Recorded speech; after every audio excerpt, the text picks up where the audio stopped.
Hi everyone, and welcome to our webinar, Unlocking Your Data's Potential with APIs, featuring PeerIndex. My name is Michelle Kim, and I'm Mashery's Director of Demand Generation, and I'll be your host for today. So just a little housekeeping before we get started. This presentation is being recorded, and all lines are on mute. We'll save some time at the end of the presentation and open it up for Q&A. But if you have any questions as we go, feel free to enter questions in the bottom right Q&A function at any time. And if you guys are on Twitter and you want to follow the conversation, just use the hashtag MasheryTalks, which is also at the bottom right on all the slides. So today we're really excited about our special guests from PeerIndex, Craig Hughes from Business Development, and Aaron Cottrell, API Product Manager. Craig is an influence marketing researcher and practitioner focused on developing PeerIndex through data partnerships. Having produced research alongside IBM and PeerIndex, he joined the PeerIndex commercial team about 18 months ago and has led influencer marketing campaigns and partnerships with clients from global brands as Viacom and Ray-Ban to brilliant London startups such as Flavorbox and Cedars. Aaron is a computer scientist turned tech startup delivery guy. Since joining PeerIndex in November 2011, Aaron has had a diverse role, leading the execution of influencer word-of-mouth campaigns throughout 2012, and then in a product role with the relaunch of the PeerIndex API. So really quickly, I'd like to share with you the agenda. These are the topics that Aaron and Craig will be talking about today. First, we'll share a little bit about PeerIndex, then why APIs and the revenue and branding opportunities. Then we'll talk a little bit about build versus buy and about API management, and then a checklist for a successful API program. After that, we'll wrap it up with a Q&A. Now, I'd like to turn it over to Craig. Hold on 1 second, Craig.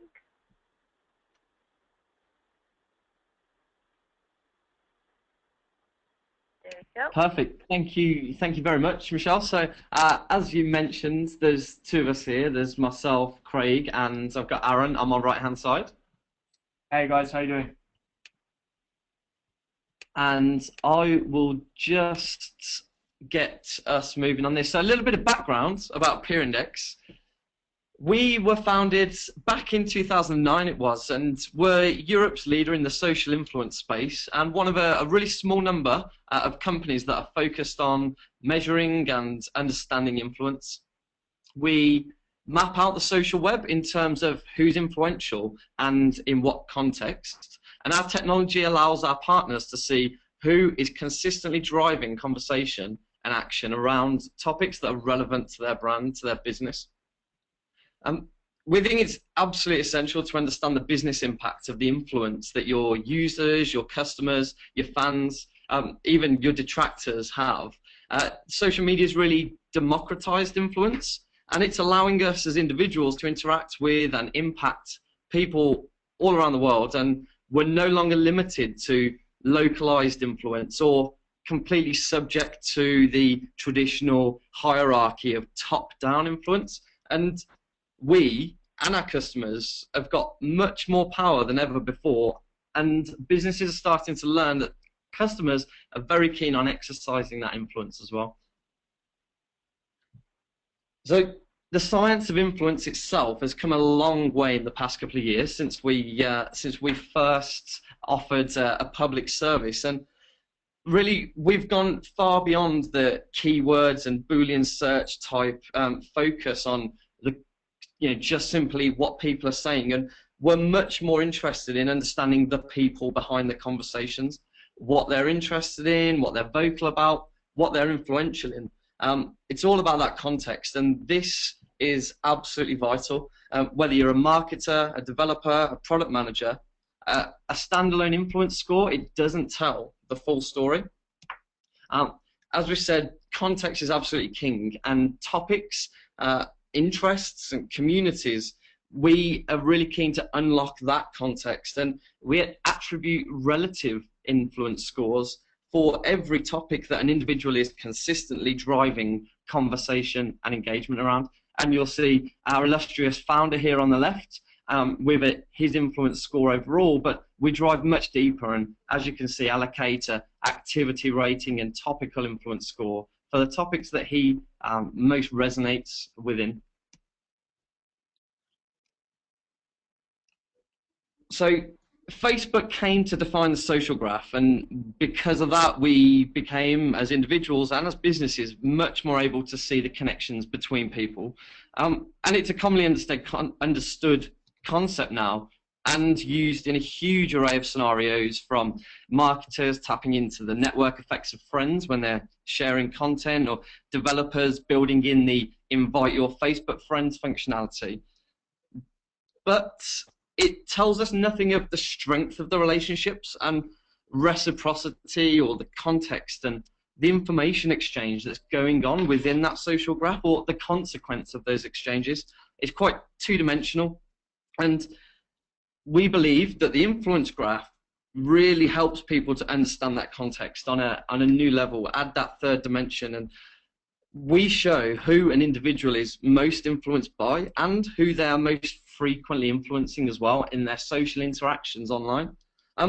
We demonstrate the respective and relative levels of influence when they're in different communities or within different partner-defined segments. Originally, we were using this insight to work with our partners building influencer engagement campaigns, something that most of us have been exposed to some degree now. And these were perks or rewards for people who were considered influential in a given field. The concept of social influence has become much more of a hot topic, and the industry has been moving beyond perks, and marketers, developers, whoever it might be, they want to tap into the predictive power of the influence data much more than an engagement campaign allows them to do. And behind the scenes, we've always had that capability and that data. We're now very much more focused on empowering people to integrate that insight. Just to give an indication of what we're doing beneath the surface, we process up to 4 billion social signals a day, and that totals around 15 terabytes of data per month. We do some intelligent stuff with that data. We condense it down into actionable insights in JSON form in just a few kilobytes, and we're sharing that data through our API, and that API also powers an analytics dashboard that we have developed. Everybody can feel free to go around and play with that API. It's publicly available, and we've shared a link on the front page, and we'll do on the final page of this presentation as well.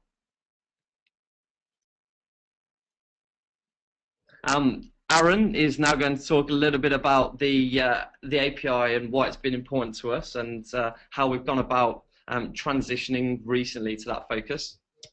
Hey everyone, Aaron here. Thanks for joining us. So I'm the API product manager here. I'm going to spend the next sort of 10 minutes just running through our journey, what we've learned, the relaunch of our API, and really some of the lessons learned. Hopefully it will provide you guys with some insight, and if there's any discussion to come out of this, I'd welcome the chance to speak to anybody about any of the issues raised here, and feel free to connect afterwards. So Craig's talked about the kind of analysis and the quantities of data that we're analyzing.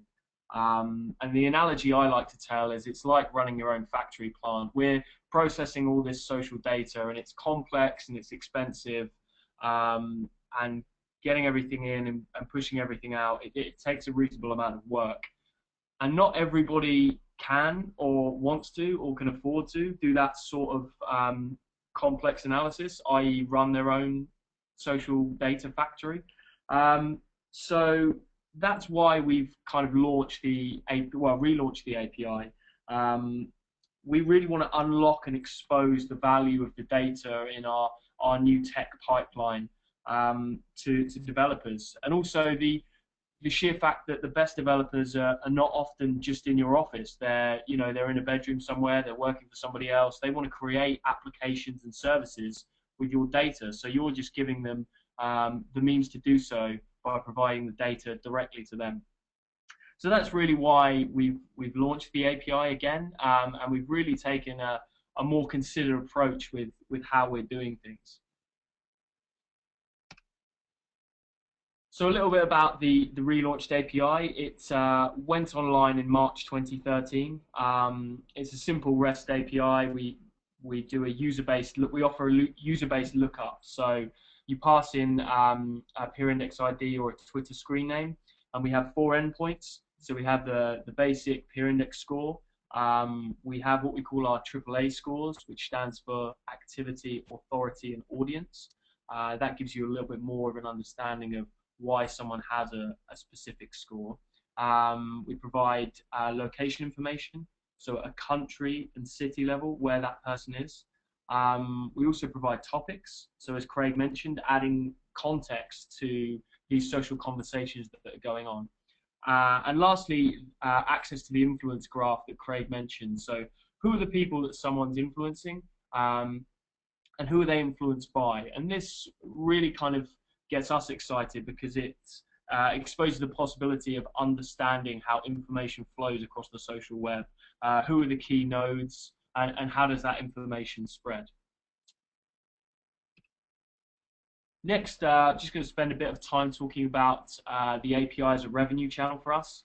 So 2 years ago, we launched a free API that I'll mention in a couple of slides, and all the data was free. Given the kind of additional data crunching that we're doing, we quickly realized there's a lot of value in the data here. So the relaunch incorporated the start of a monetization strategy. And back to the factory analogy, you know, this is complex and expensive to do. So while we're happy to provide data for free at certain levels for developers to get up and running and have a play, there's also high value for data partners.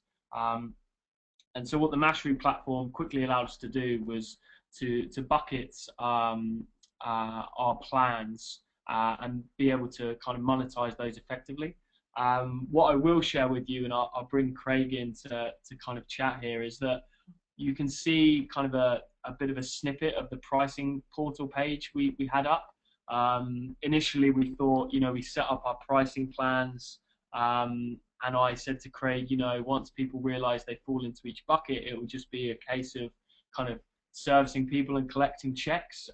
We quickly found that that wasn't the case. We had 0 people come in, sign up and pay straight away. Everybody that became a paying API partner came in via the free route. So they came in, they registered for a free API key, they played with the data, and then they would get in touch with us, or we would notice their usage, and then we could talk about the value to them and how we could provide a data partnership service to them. So that's something that I'll just offer up for free as a lesson learned. Don't assume that you put a button on a website and anyone's going to press it. We just found out that wasn't the case. I'm not sure if you want to add anything, Craig. Yeah, well, from my perspective, we were really pleased that we were able to learn that so quickly. And what you see here on the pricing portal is due for overhaul in the next week or 2.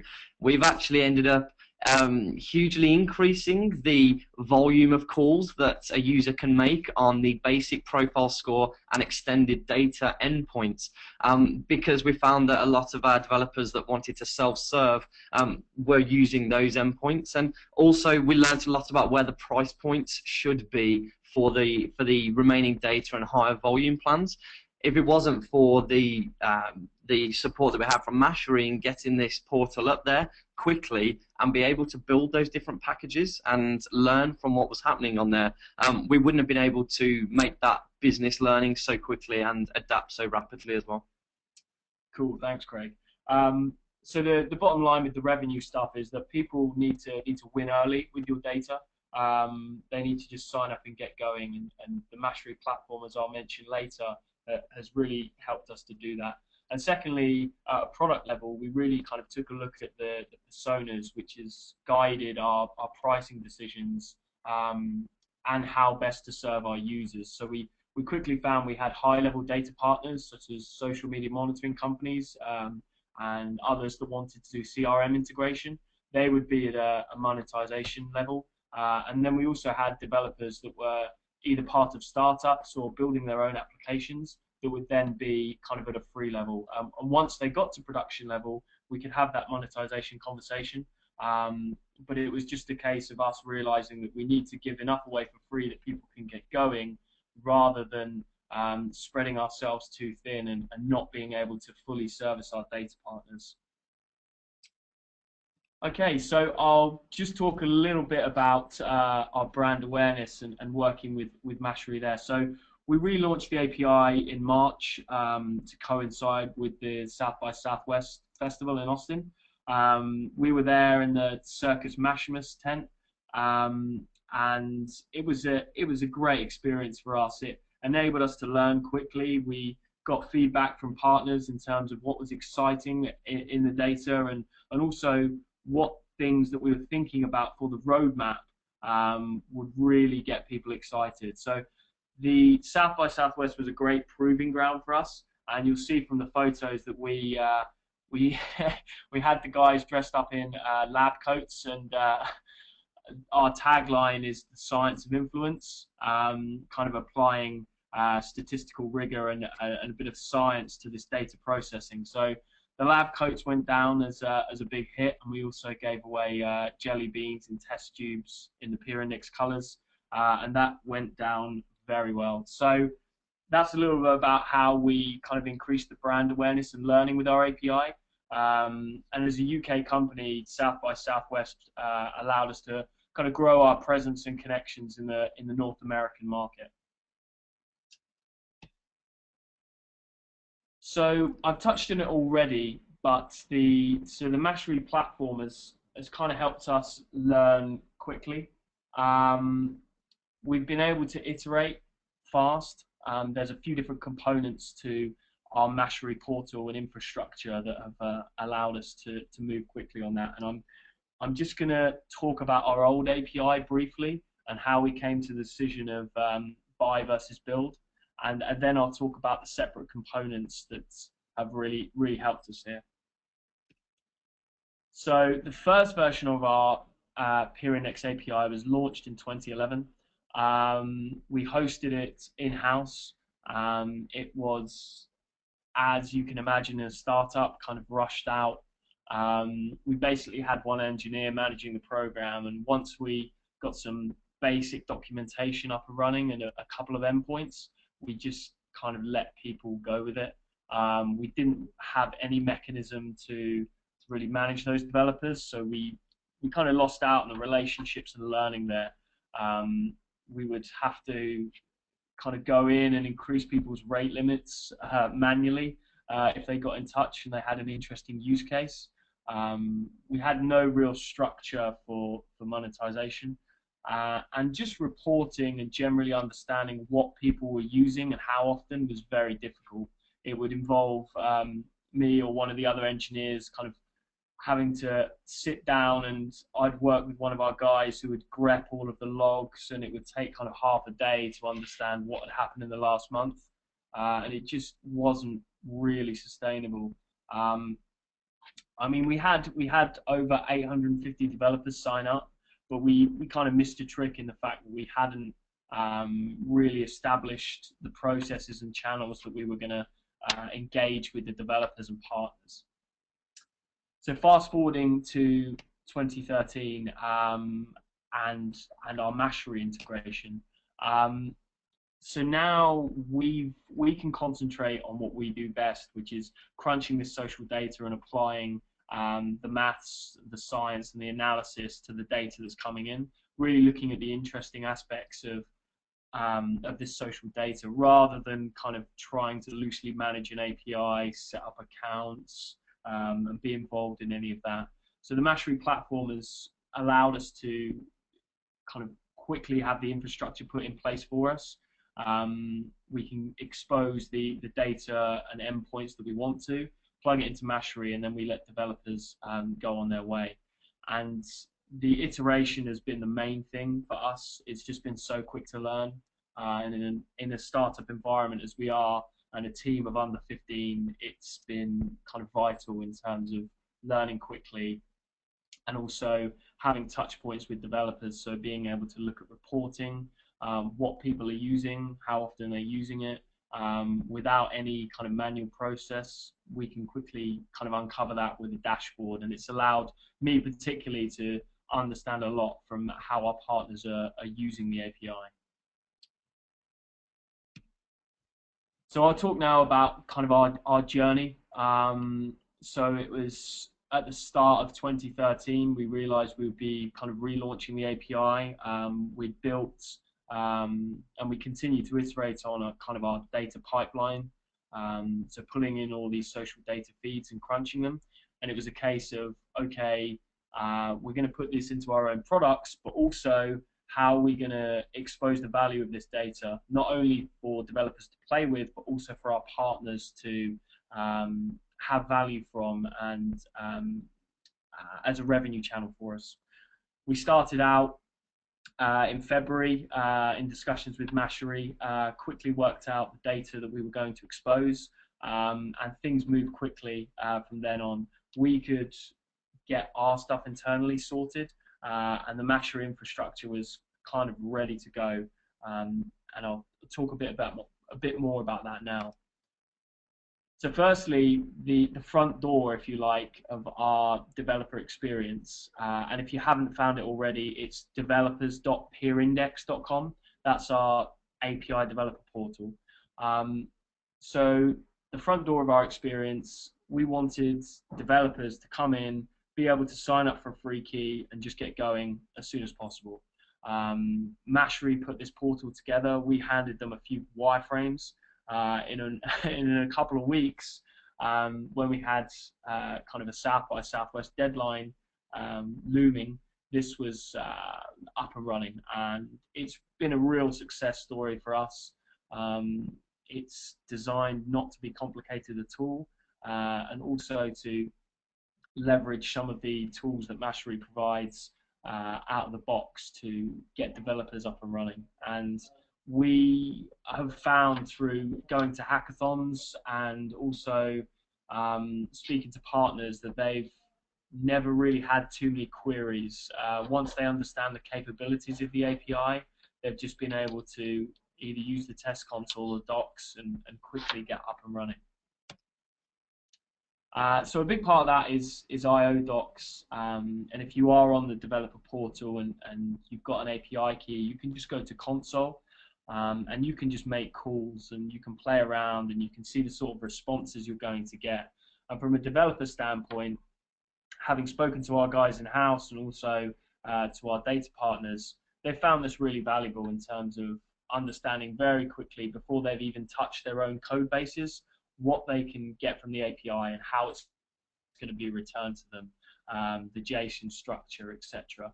So this has been a real quick win for us.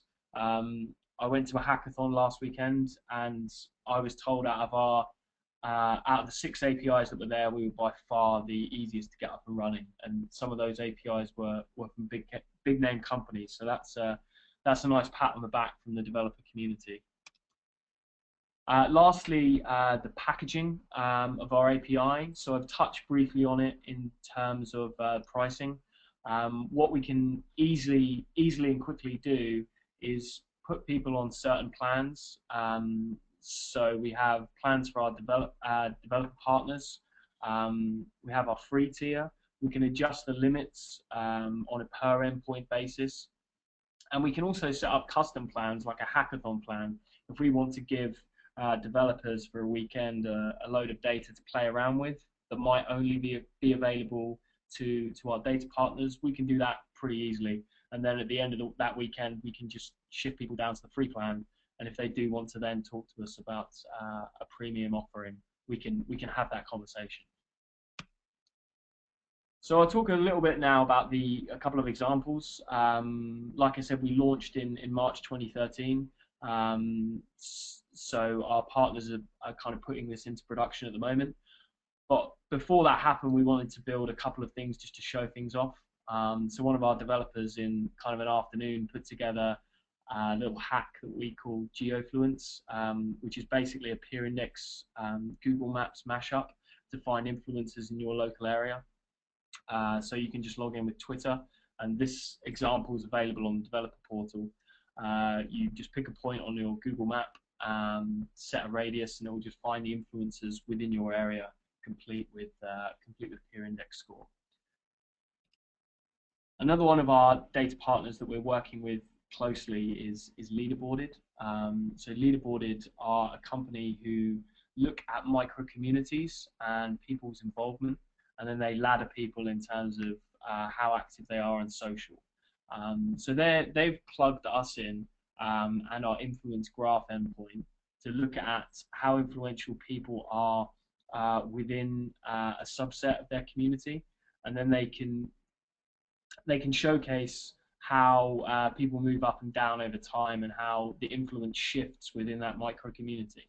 And they're at leaderboarded.com. I'd encourage you to check them out. They're a really cool company here in London. And if you do end up signing up for a plan, tell Toby that I sent you. And that brings me to kind of the last slide before the Q&A. So where are we now?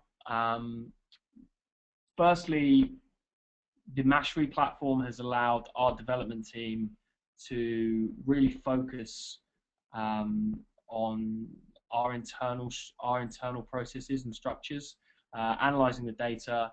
And as Craig said, we've been able to quickly produce a B2B analytics platform that we'll be launching shortly. And if anybody's got any questions about that, feel free to ping us afterwards. So that's what to do with the fact that platform and infrastructure such as Mashery's allows us to manage things at a higher level without having to do any of the complex stuff we used to do 2 years ago.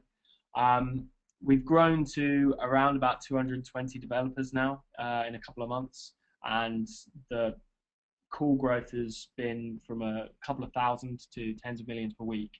We've been able to shut off our legacy API and migrate our users across. They were able to do that very quickly. As I said, the portal and its features make it easy for developers and CTOs to quickly grasp kind of what's on offer and how data will be returned. So that's us in a few months and the API. Did you want to add anything, Craig? No, I think it's really well covered. So the API has really allowed us to increase the scope of work and the amount of partners that we're able to actually help in terms of integrating the data, and great new marketing opportunities off the back of that. And Mashery's enablement in terms of speed to market particularly has been integral in that. Great, okay. Well, I'll now hand back to Michelle, and I think she's going to give you a brief overview of the Mashery offering, and then we'll do a Q&A. So if you have got any questions, feel free to send them through to Michelle. So we are running a little bit short on time, and I wanted to make sure that we did get to the Q&A. So we were going to skip the Mashery slides, and I wanted to open it. And so if anybody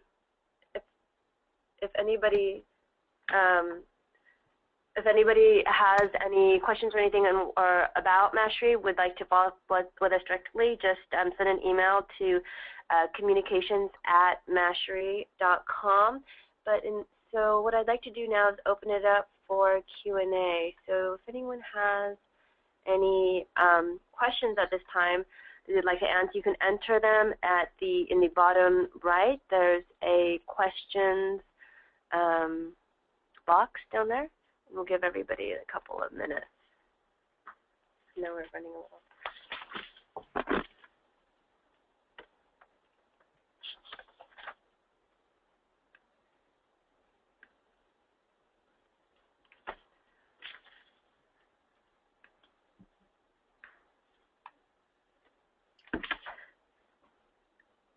So we have some questions coming in.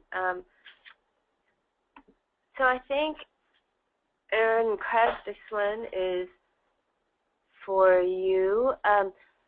How frequently is influence or index score updated? Is that something? We process the data in real time and update the scores that feed into the data pipeline into the API. Those are updated daily. Okay. Yeah, there's really not a huge amount of fluctuation in the ability of an individual to drive conversation engagement. So daily we think is absolutely fine for refreshing the scores, the topical scores, and the topical data around that. So we have some questions around monetization. Kind of what lessons have you learned so far about API monetization? Anything else that you want to share? Yeah, so I think initially we had a grasp of the different kind of access levels and the personas of the people that would be using the data. But I think the main takeaway, as I mentioned in the presentation, was that people need to kind of experience the API and get some data and win early to understand how they can then apply it to their use cases. So once they've done that, then it's much easier to have a conversation about, okay, we're expecting this level of call volume. We want to make use of the topic endpoint, for example. How can we move this forward? So the key takeaway was just getting people using the data and getting responses back, and then we could really kind of understand and have another conversation with people about how they want to use the data and grow and how it fits into their applications. So I think we have time here for 2 more questions. I think so. One of them is, what made you decide on Mashery as your API management choice compared to other firms out there? Yeah, so I'll take that one. So Azim, our CEO, jokes that Mashery have been trying to close him for like 6 years, and it's testament to the customer service of the Mashery team.